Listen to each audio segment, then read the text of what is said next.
right. My name is Ben Burgis. This is Give Them an Argument. I am joined by Ashley Frawley.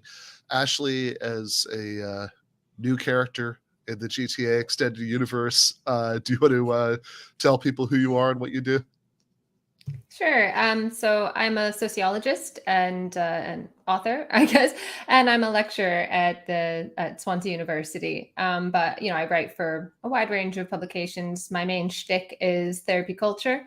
It's my main area of research. Is this the way that the language of therapy has permeated our everyday understandings of what it means to be human, social problems, and our interpersonal lives. So that's me. That's what I do. Fair enough. Which is funny because when I talked to you a little while ago, a good bit of the discussion ended up being about psychology and psychoanalysis, and I sort of this is on Doug Lane's show, and I sort of made a awkward joke about how I was really glad that there was that discussion of psychoanalysis, so I had a built-in coffee break. So I could get up and refill that, because that's something I don't know very much about and have very few opinions about.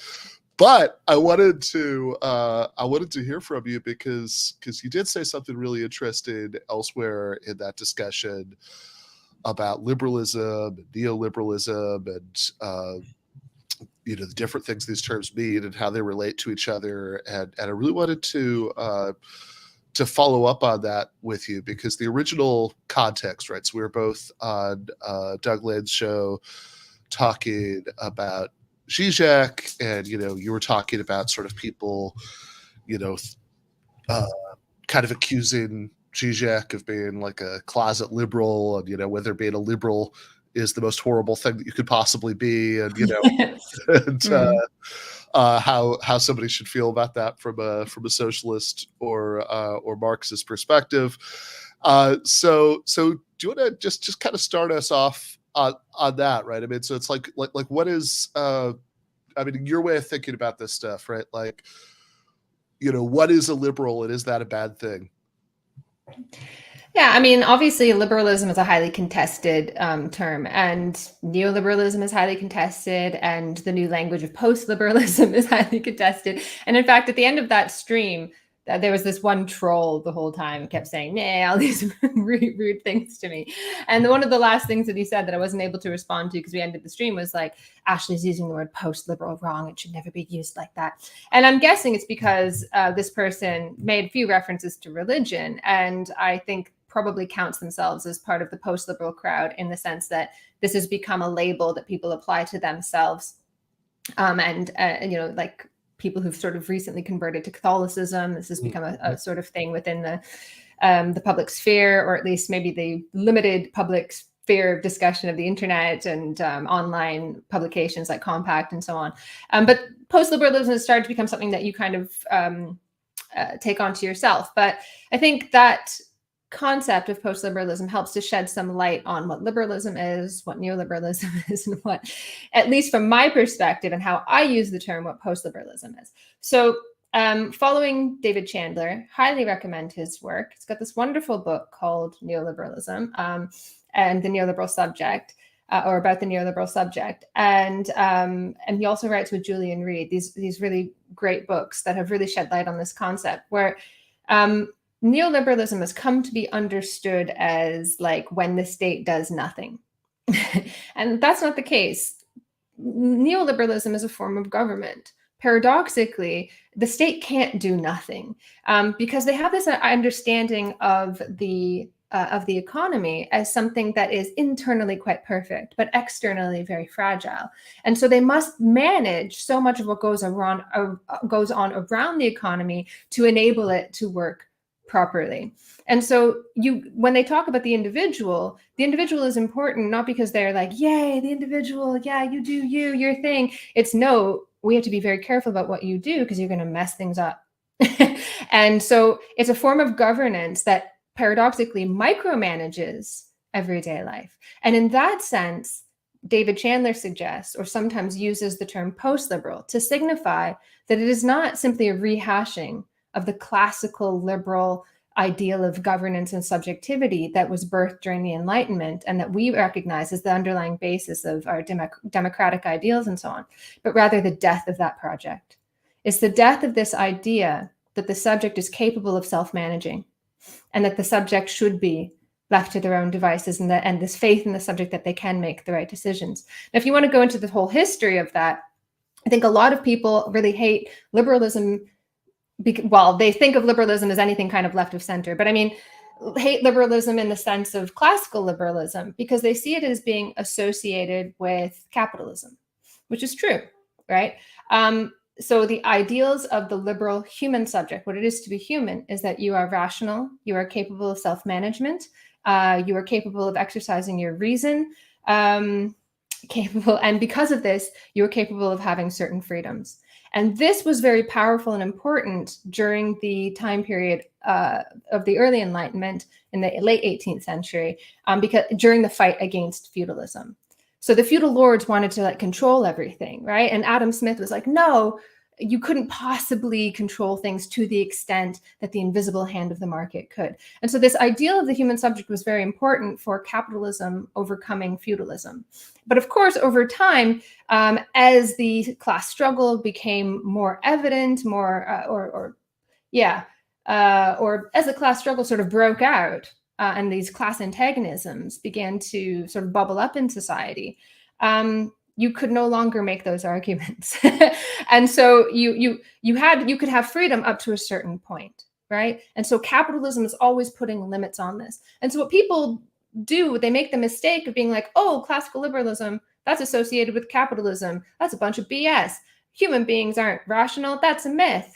What they don't realize is that they're then playing into that, the fact that liberalism was tossed into the dustbin a long time ago in favor of keeping things as they are. In order to maintain capitalism, you must let go of a certain amount of political freedom. You must let go of the idea that human beings can have a say over the economy. Mere humans, the working class, you can have democracy up to a certain extent, right? We'll allow that, little bit by little bit. Okay, fine, working class can have suffrage and so on, but get your hands off the market.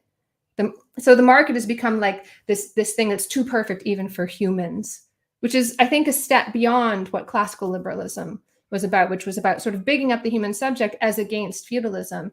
And now it's cutting down the human subject as against the socialist future. I don't know if that kind of made sense. It does make sense, but I want to see if I can try to make some of this a little bit more concrete, because one of the most interesting things you said early on is that neoliberalism doesn't just mean, I mean, we think, okay, well, what is neoliberalism? It's a revival of a more like laissez-faire way of managing capitalism. Exactly. So that sounds hands off. But you said it's not like just the government not doing stuff, right? That it's a it's a mode of government. You even said it involves micromanaging. What people do. Could you kind of give some examples of that? Try to put some meat on the bones of that analysis. Oh, okay. Well, I've just written a whole book full of examples of that. Oh boy. Okay. So also tell us what the book is, what it's Right. So I've got, my first book was published in 2015, and it looks at the rise of happiness as this idea that became very powerful within policy circles over a decade ago. And then this book is looking at self-esteem, happiness, mindfulness, and mental health, and all the different ways and all the very similar ways that they construct the human subject as left to its own devices, quite likely to mess things up, quite likely to fall into illness. And in fact, illness being a kind of default setting of human beings.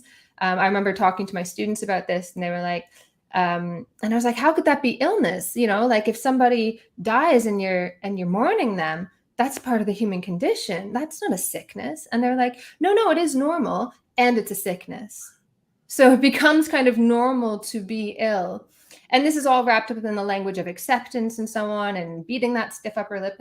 But what I argue is that it constructs the human subject as ill by default. The ideal neoliberal subject is not the one who does not call on expensive state supports and so on. The ideal neoliberal or post-liberal subject, whatever you want to call it. I don't think we're kind of there yet and sort of switching over to post-liberalism as a language that everyone can understand. But the ideal subject, anyway, of our time is one that is constantly looking for external rules and guidance for the correct conduct of life. They are not autonomous. So it's become kind of a cliche in the area in which I work, in sort of therapeutic cultures, the research that I do. It's become a cliche. You see it all the time. They're like, oh, the state is trying to propose all these like mindfulness in schools and mindfulness in government and so on, because they're trying to create ideal neoliberal autonomous self-governing subjects. Some variation of those words over and over and over again. They're trying to create the autonomous subject, trying to create the autonomous subject. But if you actually study these discourses, the first thing that they do, and this is really hard for me to explain, and people constantly misunderstand what I'm saying, so I'll try my best to get it right. The first thing that they do is they make you doubt your autonomy. The first claims, so I've studied like, self-help books and public discourses about each one of these phenomena, happiness, mindfulness, mental health. All of these experts come onto a public stage and they tell you, you cannot possibly cope on your own. And the things that you can't cope with get smaller and smaller and smaller. So it's like they'll say, oh, your dog dies. That's normal. That's a part of life. But without careful guidance, it can snowball into something much worse. So you must get professional help. It's no shame. There's no shame. Get professional help. Of course, there's a whole industry behind this that has an interest in lowering the bar for all the things you need to go and get professional help for. But what it does is it makes you doubt that. It makes you think, oh gosh, if I don't go and see somebody outside of myself, outside of my circles of friends and family, or priests or whatever, then I'm quite likely that this is going to snowball, and left untreated, my feelings will become something worse. I'll fall into something worse. So the first thing that they do is they tell you cannot possibly cope with the vicissitudes of life within your own networks and with your own friends and your family or whatever it was that you might have done before. It requires external guidance. You must look for this kind of, and there's all sorts of things like 10 steps to the new you, 10 steps to a better you, 10 steps to coping, millions and millions of things, guidebooks to how to live. And of course, I understand why, because we have fewer, in our modern pluralistic societies, we have fewer hard and fast rules that tell us how to live, right? You don't know what it means to be a man or a woman or whatever I don't know. You just kind of feel, what does it mean to be an adult now? We all feel like we're playing this role. It doesn't feel normal to us. We're adulting and all of that. So yeah, there's this hunger also on our side for these rules. But the ideal subject is not an autonomous subject. You must learn that your autonomy is a risk. You're going to make the wrong choices. So you must learn first that your autonomy is a risk. The ideal subject is a heteronymous subject, going obviously back to Kant's idea of heteronomy. This heteronymous subject that is whose will is carefully crafted and guided by external sources with access to better information than you do. And this is important, right? Because, and you think, well, what the heck are you talking about here? All this stuff about subjectivity. Because this is how neoliberalism explains why things go wrong in capitalism.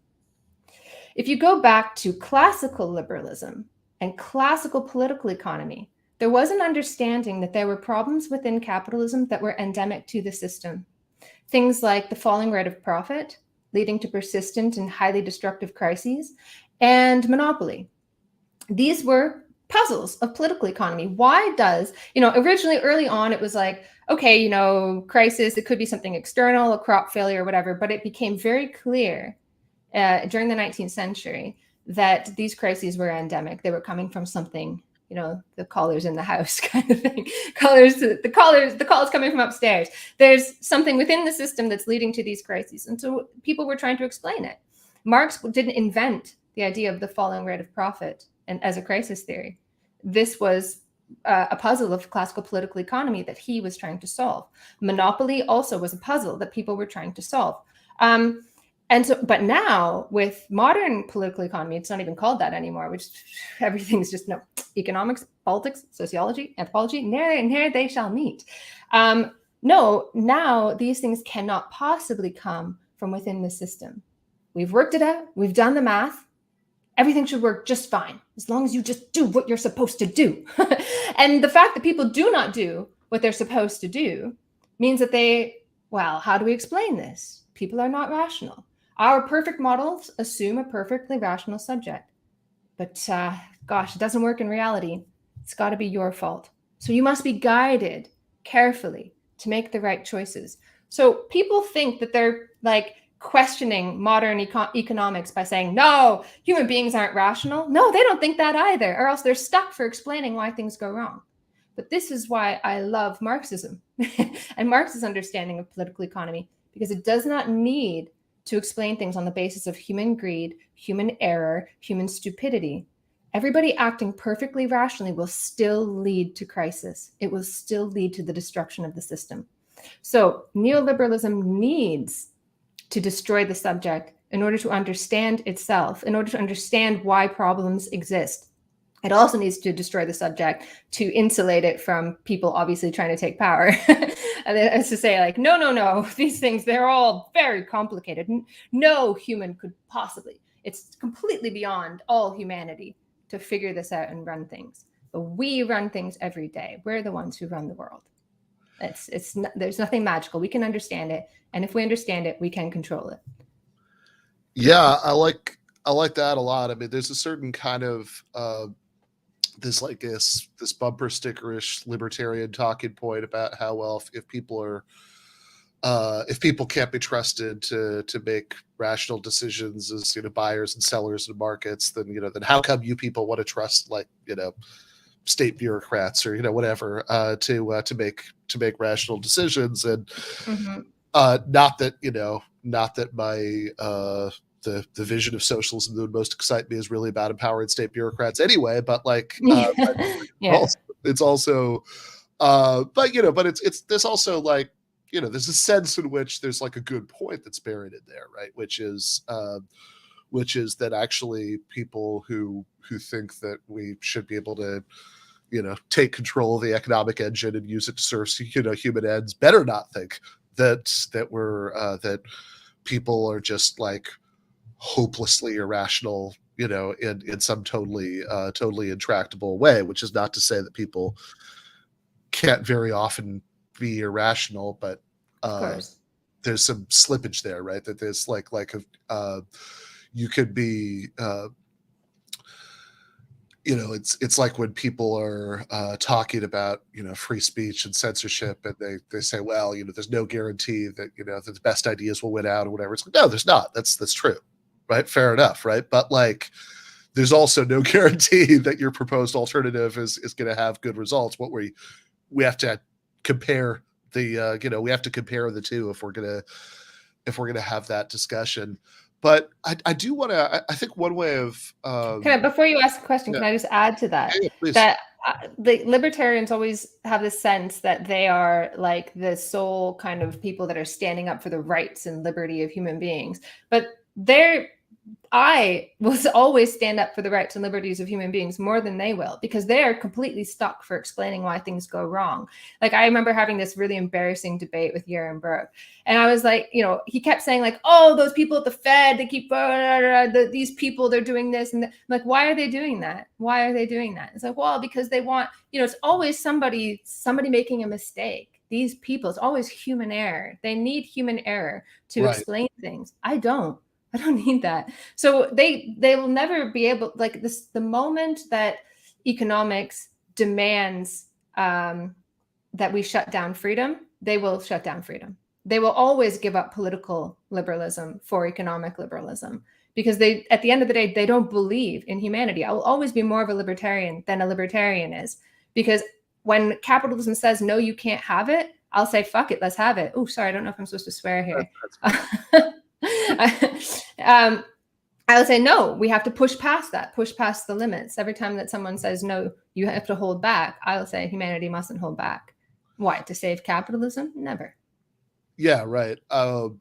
And so, I mean, certainly like extreme examples of giving up on political liberalism for economic liberalism would be like, basically all of the biggest libertarian thinkers who were alive at the time, supported Pinochet's coup against Salvador Allende in Chile. But I mean, like, even on a less dramatic level, like a lot of the ways that trade agreements are structured and things like that are precisely about removing things from the sphere of political contestation, saying, you can't have like some democratic process by which we decide how we want the economy to work. You need to just sort of have a constitutional guarantee that you can't have that, which you might think goes against like a certain really important form of civic liberty, that we all get to decide the ground rules under which we're living.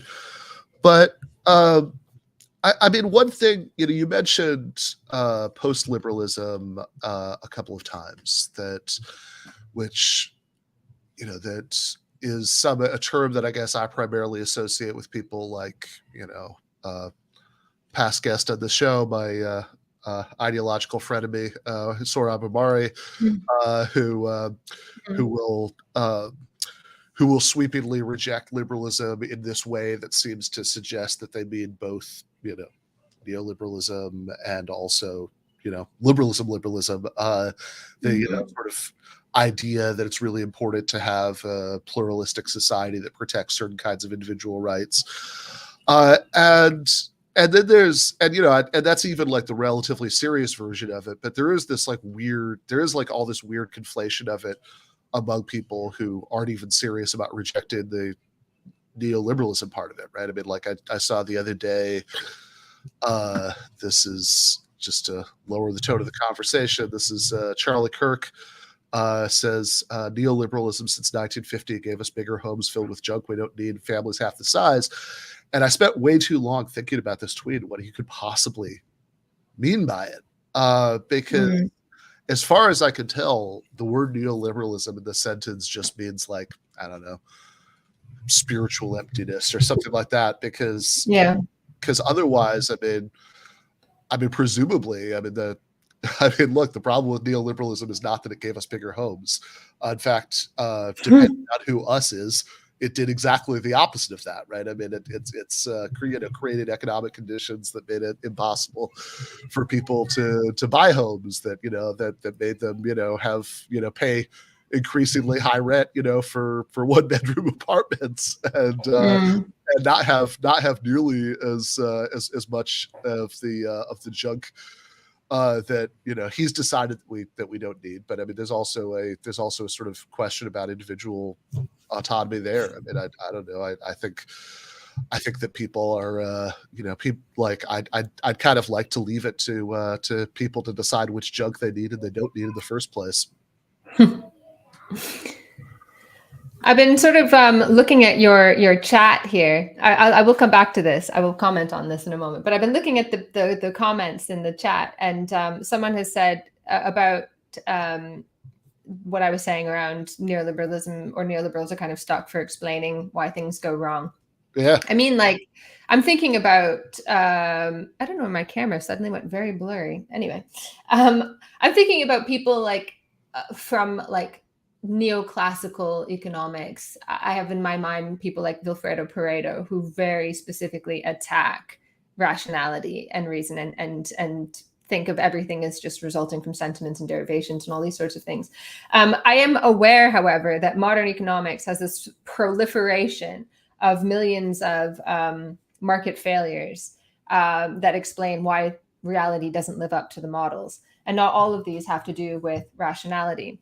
But it's a bit like, if anybody remembers when you were in school and you learned about all of the astronomy before Galileo, and it's like, if you look at some of the models of the universe or like a geocentric universe, they get more and more complicated and ridiculous. And there's like all these like secondary circles all over the place. And this has, and they get more and more elaborate, trying to explain when they just simply will not give up on the fact that, look, the Earth is not the center of the universe. This probably explains things a lot better. This is what I always think about when I think about Marxism, where he's like, no, guys, look, it's capitalism. Capitalism is a transient system. It has these contradictions that arise from its very most basic forms. The contradictions arise from its very engine, from its very lifeblood, commodity production, based on exploitation of surplus labor performed without being adequately, or without being not even adequately, not being remunerated at all, without being paid for. So you do this surplus labor. That's what it's all based on. And that's it. And this explains all sorts of things. If this is correct, this explains all sorts of things. And people are like, no, it must be. And there's this huge proliferation of market failure theories. Like, no, it's oh God, X inefficiency, and it's this and it's that. And so it's not only, they don't only use irrationality to explain things, but there's always just all these sorts of things that humans living together gets in the way of things, which is why the whole system around the economy has to be so carefully controlled, why so much policy has to go into carefully crafting people's decisions, why governments everywhere are obsessed with things like transitions. You like go into like education policy, it's all about transitions. Go into like World Health Organization, World Bank documents, all of these international organizations dealing with development and so on. They're all obsessed with transition and culture and so on. Why? Because for them, this explains why people make bad choices, make the wrong choices, or why the market does not develop in these places. Instead of, and all of it is just trying to get further and further away from the idea that it's because we have a system that is based on exploitation that creates all of these issues, that creates uneven global development as a necessity of development elsewhere, and so on and so forth. So I am aware, obviously, that there's like a whole thing that's not like you go open up an economics textbook and they're like, well, it's because people are stupid. But it is an important part, like just people making mistakes is an important part of the explanation of why things go wrong, why reality doesn't live up to the model. Right. That if, I mean, like any kind of explanation of why reality doesn't live up to the model is that if, conditions, real conditions must not be, as they're supposed to be in the model. And, some of that might be about the information that people have and, this or that or the other thing. But I mean, like a lot of it's going to get down to people screwing up in some way, that if we did have the sort of perfectly well-informed, perfectly rational, et cetera, people, then things would work out in exactly this way. Yeah, and just going back to this tweet here, sorry that I went on this little detour. But yeah, this is this long tradition, and I've seen this crop up again and again. And I was like, damn, I thought we got past this a long time ago. But this long tradition of like dressing up the injunction to moderate your demands in radical countercultural language. So like, it's like, oh, you don't need all that stuff. Like if it's something that I would have said as a teenager trying to be edgy, I'm always like, like maybe we should think this through a little bit. But yeah, there's no, I actually find it very interesting that this light to fire under some people. Like, hey, things are too good. Yeah. The main problem with capitalism is that it made us too good. Everything's too good. And you see this a lot, even on the left, where it's like I actually think some of the, obviously Alpha Bung is, there's this whole thing about how Alpha Bung tends to be mistranslated as abolish. Mm-hmm. And instead of all the different ways that you can understand it, preserving, raising up, etc., destroying by raising up.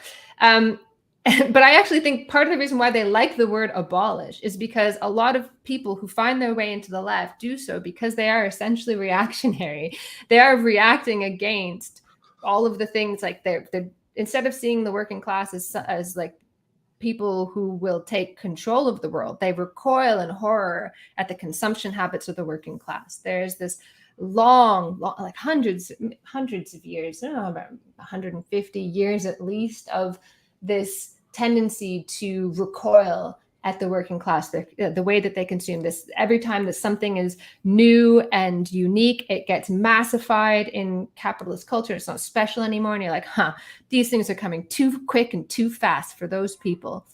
And it's just this idea, this sense that like people have it too good and it hurts them spiritually and morally. And the idea is that revolution is for your own damn good because your house is too big. You're having too many babies.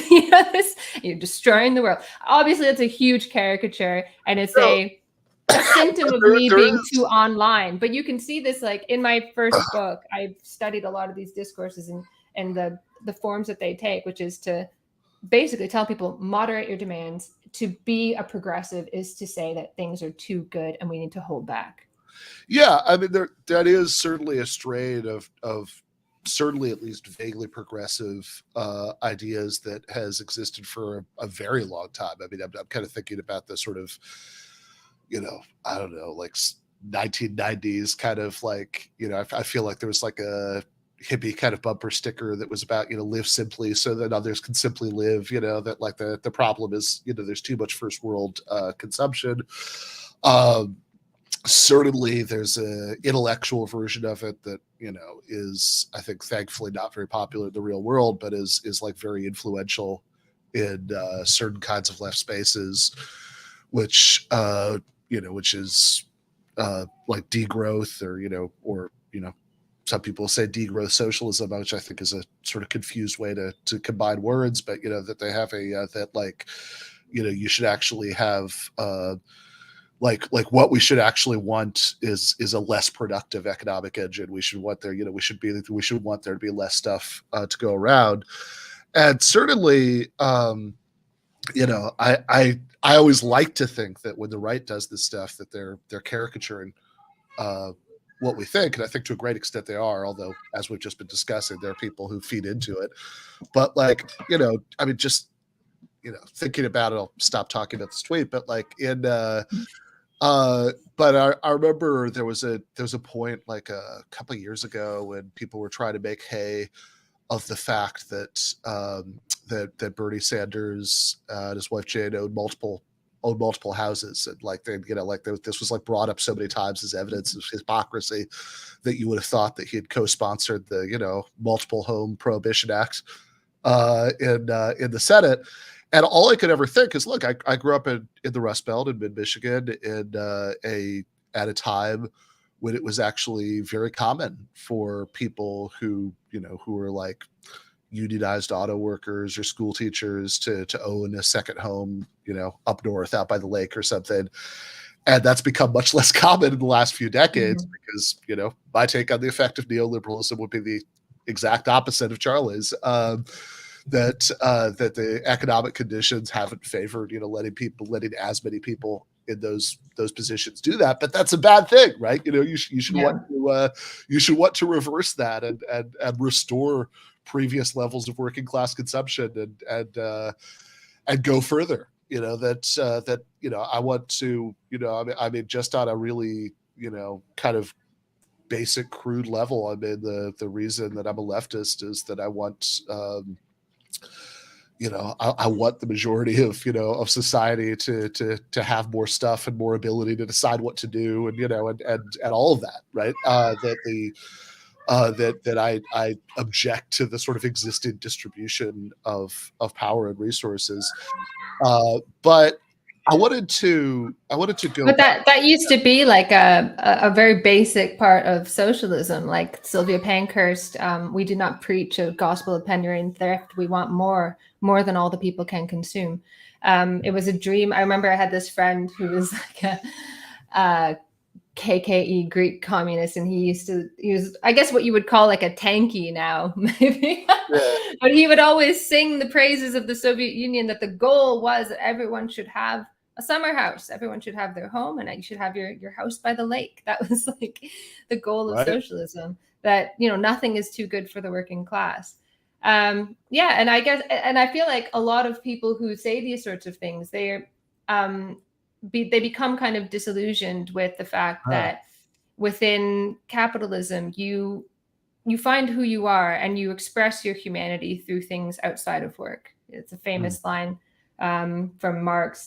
He feels himself only when he is not working, which is the opposite of what it should be, which is that creativity and so on, our ability to express our humanity and put it into an object, that is what makes us human. But that becomes dehumanized, and we are invited to express our creativity in different ways outside of work. And so people are reacting kind of against that, I think. And in that sense, it's kind of understandable that they grow up maybe in the suburbs and they have all these consumer things and they feel that it's really empty. But on the other hand, so like it's kind of like a misplaced criticism of our inability to kind of express our creativity, our humanity through our creativity, perhaps our ability to make things in the world and to change the world in meaningful ways.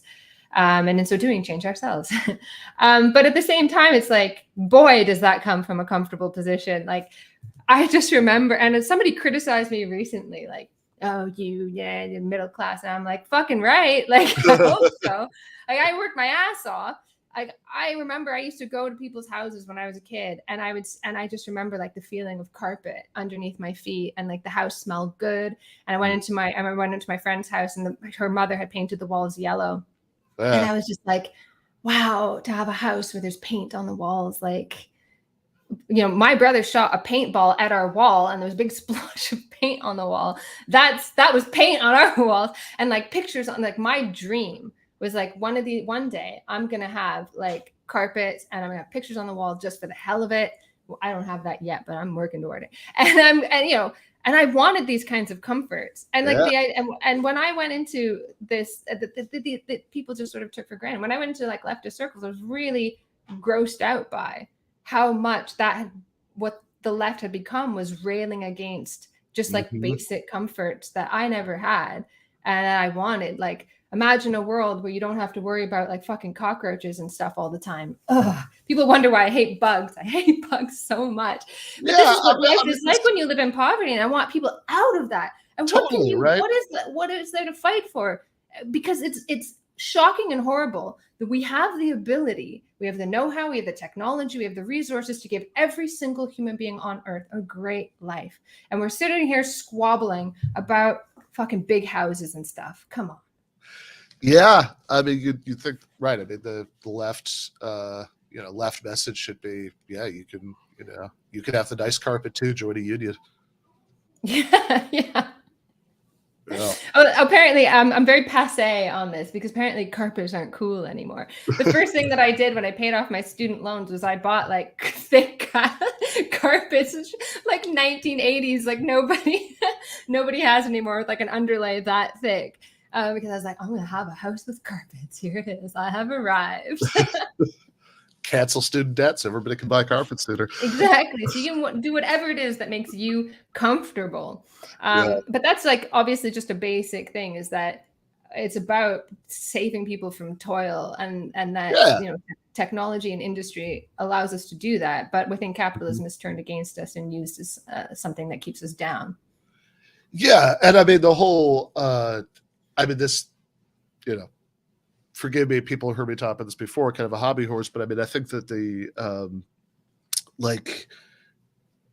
if you think of Marxism as primarily an analysis of history and, what makes it different, from earlier forms of socialist thought more than anything else, is this view that it's not that like, capitalism is a mistake and we have to end that mistake and like shake the Etch-a-Sketch and start over at year zero, and do something else instead, right? That it's that capitalism coming at the end of a succession of other kinds of class societies, that played their role at some previous time in history. That the important thing about capitalism is that it finally creates the material conditions that allow for society to be reorganized in a fundamentally more democratic and egalitarian way, without that just being, everybody sharing around a few crumbs and, and like, maybe, having a, and then like, making, and then like making sure at, gunpoint that everybody's doing their fair share or whatever, but that you actually have enough to go around that you can have a desirable, more egalitarian society. And that's just totally lost in a lot of this stuff. And I mean, I don't want to say it in a way that makes it suggest that, that I'm not taking the, ecological concerns that drive some version of it seriously. I mean, those are incredibly serious concerns, but I mean, like but there are also concerns that could be addressed in very different ways. And exactly. And I want, I mean, this is why, I think, like you could say, okay, so what we really need right now is, green technological revolution to convert away from fossil fuels, and you actually need to invest more in technological infrastructure to do that. Probably nuclear energy also, et cetera, right? Like that's one view, right? That, and then another view is you have to retreat. You have to like consciously will the rollback of the forces of production to some earlier point, so we can, so we can get out of it that way. Which I think not only is there like no conceivable scenario under which you'd ever get a Democratic majority to back that, but nor should you want to. Yeah, right. Nor should you want to, because that eliminates the whole point. Yeah. So the thing is, like, it's not like capitalism needed to get this far for us to transition to socialism. Like, in fact, in my like darker moments, I feel like maybe we lost our chance in 1848 when things were not so developed. I actually have like a theory brewing in me somewhere that I will probably flesh out at some point, where I think some of our loss of freedom, our loss of discursive belief in freedom, has to do with the fact that maybe we actually have lost a real sense of freedom. Maybe there is no way out. Like maybe that matches some reality. Maybe it's us being empirical. This is my dark theory. Which I will not give too much time to, because I don't really want to believe it. But like, it's not like we needed things to get this far, right? But because we are this far, does not mean that we have to roll back to some time in the past. There are all sorts of things. This is why I always sing the praises of Lee Phillips and I forgot the name of the co-author. I'm so yes, is that it? I'm so sorry. People's Republic of Walmart. I love that book, because I really think that's what we need to be thinking about, because what will happen in the future already exists now.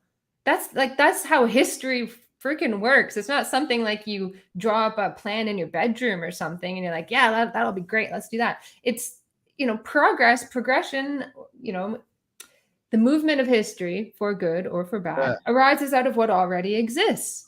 And so a lot of what we have created today brings us, at least potentially, should human beings be able to take control of it, brings us potentially closer to socialism. But it doesn't mean that we had to get to this point. I'm not saying like we just had to sit and wait until, in fact, Engels says, capitalism, it's impossible for capitalism to spread its tentacles absolutely everywhere and commodify absolutely everything. And it's the job of the working class to ensure that it doesn't. But the fact that it has doesn't mean that we need to stop and erase things. We know there are certain things that we cannot have moving forward, that we cannot have commodity production on the basis of exploitation, at least eventually, that we need to somehow move beyond the law of value and organize things differently. And I think that how we will organize things is some extension of how we are organizing things now, which is abolishing the rate of profit. But of course, not without human intervention, because easily the rate of profit can be, or like the law of value can abolish itself, or, commodity production on the basis of human labor can abolish itself via like an enormous destructive nuclear war that ends the planet. Good thing there's no chance that whatsoever. That's not something we have to worry about.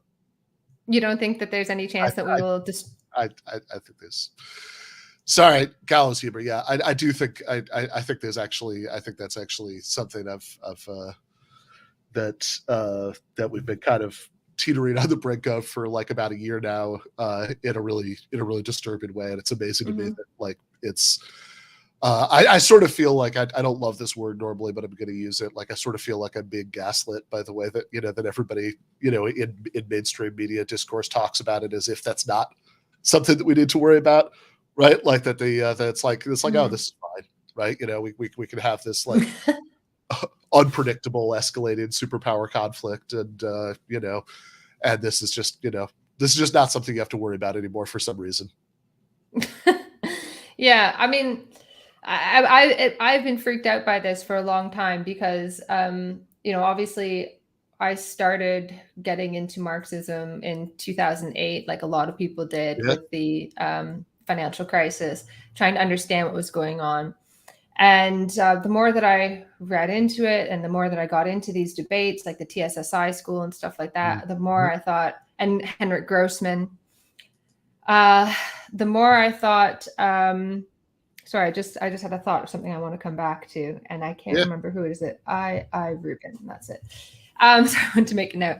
Yeah. So the more that I looked into it, the more I started reading Grossman. Grossman obviously writing on the eve of the stock market crash in 1929, and which gave me a lot of faith in some of what he was saying. That a huge amount of destruction needed to happen to get us. It needed to happen. I don't mean that like obviously it doesn't. Not for us to flourish as human beings. For capitalism to continue in any way, shape, or form, they needed to destroy just an enormous amount of capital, just humongous amounts. Like if you think about the 1930s, we had 10 years of just absolutely immiserating a large portion of the population, followed by a world war that flattened 2 continents. And that produced a boom that lasted like maybe 20 years. And then the situation that we were in, where they'd kicked the can down the road for so long because nobody wanted to do that again because of mutually assured destruction, because the 1930s radicalized people. You almost had like communist revolutions in places like Greece. Lots of reasons why people don't want to go down that path again. And so but the amount of destruction that's necessary is accumulating. It's humongous. And they weren't doing it. They weren't allowing it. Nobody wanted to allow it, nor should they. Because it's just fucking crazy. It's like, why can't you have bread? Because you've been fired from the bread factory and the bread factory is just rusting. And there's like an alien coming down to Earth would be like, the fuck, guys? Like, why are you starving and throwing out food? And we're like, well, we have this way of organizing things where we have these beans and the beans don't seem to add up anymore. We have not figured out how to move beyond the beans. Anyway, they haven't figured out like how to get over this crisis, and they because of all the destruction that's necessary, nobody is willing to go down that path. And so they kicked a can down the road, the paper over it with more and more debt, basically the same things that led to another crisis. And I was like, oh my God, like something horrible is going to happen. I was telling my students this in 2019. I was like, I'm scared. I know another crash. I know another economic crisis is coming, and there's going to be a war that's going to follow it. And then the coronavirus pandemic happened, and a lot of the response to that was around capital destruction, like throwing small businesses under the bus.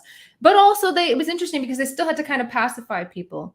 And you can see in this kind of crisis, in the crisis that's happening now, the capitalists at Davos were saying, "Oh, we're not going to fire workers, we're not going to lower wages." So they're aware, they know that if like things get bad, shit's going to hit the fan. So this is something that really, really scared me. And I was telling my students this, and they were all, and then I thought, oh, well, COVID, maybe like, I don't know, you could have like something like wartime production around vaccines. Like it's not great, but it's not a war, maybe. And I was like, but they can't drag this out. And I was like, my friend asked me like, what do you think is going to happen? And this was in, I don't remember, a while back, maybe December 2021. My friend asked, we're all up for dinner, and he asked, who here thinks there's going to be a war? Yeah. Just apropos of nothing. And everybody at the table put up their hands. Like we kind of knew. And he was like, well, why? And I said, look, either they're going to drag these restrictions out for 10 years, which I can't. And I'm not saying that the pandemic wasn't real. I'm talking about the responses to it. It was very opportunistic responses in many, many ways. If you want to know more about that, I talked to Fabio Vighi, who's interesting. I disagree with him in some areas, but we talked about that in depth. But anyways, they're going to drag this on for 10 years, or there's going to be a war. That's what I think. We're going to lurch from one crisis to the next. And nobody wants this. This isn't something that people are like planning. This is why people are like pussyfooting around it, because nobody wants to blow up the world. Nobody wants to be the one who gets blown up. But the pressure to do it is so powerful. Nobody wanted the 1930s. Nobody wanted a Great Depression. Well, once it happened, people were like, yeah, let it happen. Let the destruction come. As Keynes' famous line, when people are like, oh, in the long run, things will sort themselves out. And they're like, well, he said, in the long run, we're all dead. We're all dead, yeah. And so, nobody wants these sorts of things. Nobody wanted a second world war to get out of the crisis. Nobody consciously did that. But the pressure to do so, the economic pressures, the underlying pressure is so powerful. We may see an enormous conflict.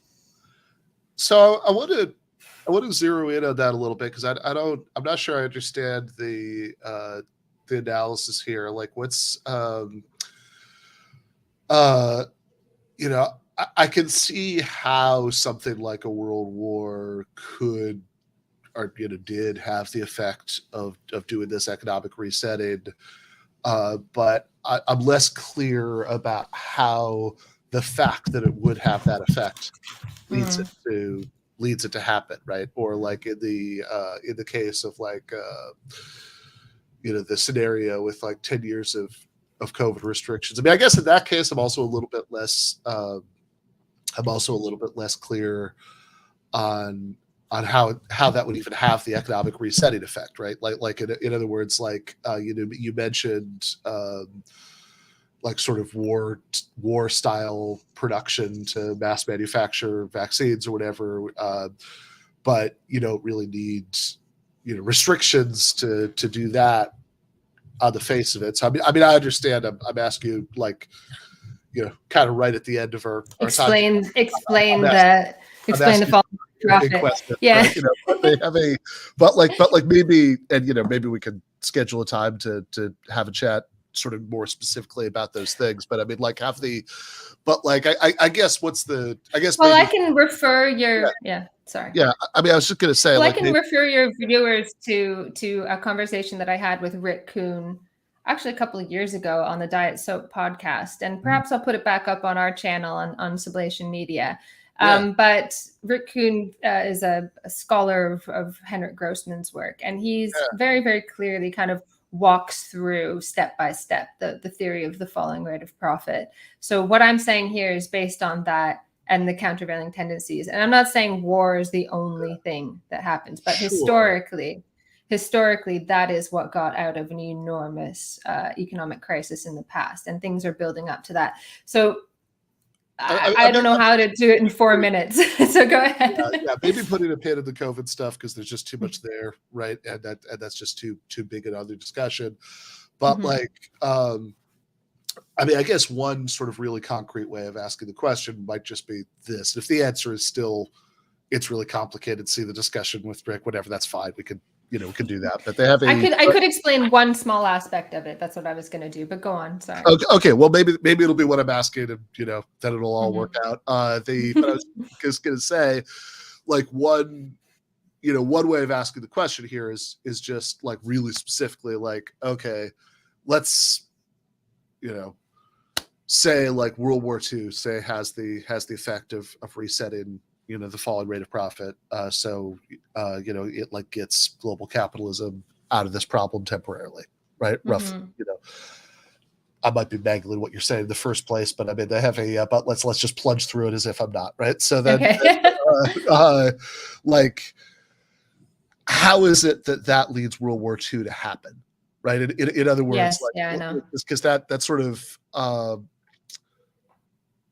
on the face of it, that sort of sounds like backwards causation that's not totally clear. So there's one line that people often use to explain this: when you can't use steel to build bridges, you make bullets. Have you ever heard that before?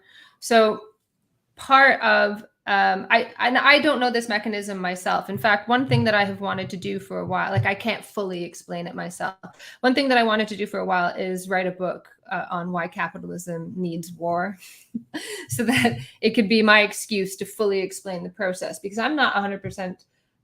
If you look at like the countervailing tendencies that Marx outlines in Capital Volume 3, there are loads and loads and loads of them, and war is not like the biggest one, but it becomes powerful because part of the problem with the crisis, part of the problem with capitalism at the moment and generally, is that over time it becomes difficult to, or the incentive to invest gets smaller and smaller the more complicated machinery becomes, relative to what you can expect to get.